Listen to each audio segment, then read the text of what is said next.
arroz esnea egin behar dugu. Postre erresa esaten du denak, gauza gutxi dauzkelako.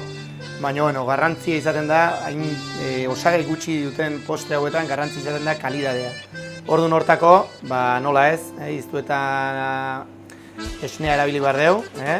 Daukelako aporte graso handi bat, daukelako zapore izugarri, eta orduan beti erabiltzen dutena da esnea. Orduan, jartzen dutena da lehenengo kazuelan, napikon, esnea berotzen. Hoxe da lehenengo pausoa egin behar duguna. Gero, behotzen hasten den bitarten, egingo duguna da kanela makiltxoa bota. Eta limoia, pixka bat, aromatizatzeko. Badau jendea esango duna, limoian partez naranja bota daiken, bai.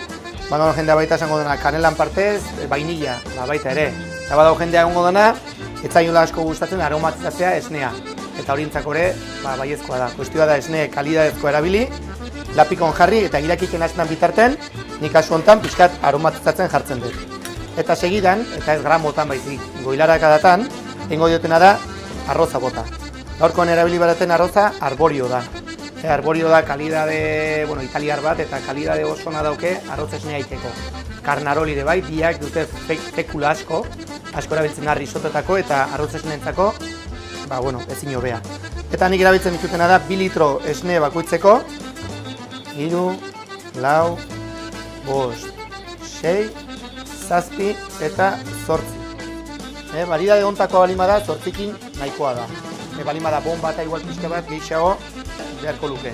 Eta arroza bota ondoren, egingo detena da, pixka bat dena nahastu, eta jungo naiz irakiken don bitarten, pixka bat noizbenka nahasten jun. Eta horrela egingo dituguna da 15 minutu. Esan bezala, 15 minutu pasadie, ikusten duzu ja evoluzio bat hartu do, irakiken nahi da, porru baten, eta eiken duna da, tapak gabe esnea juten da pixka bat evaporatzen, arroza bea azten da fekula pixka bat soltatzen, eta 15 minutu pasa ondoren gutxi gora eraguantxe eiken diotena da azukrea bota. Ez leheno, eta eiken duna da bestela horitu eta gaina zaporeare erabat aldatzen du. Orduan botako izkiu, ni bat botaz izkiu 8 bat goilaraka da. Baina ikustu alimazue oso gozo zatela, pare bat gehiago eta ikustu alimazue ezin duzula, gutxi xao. Hoi azuen guztua.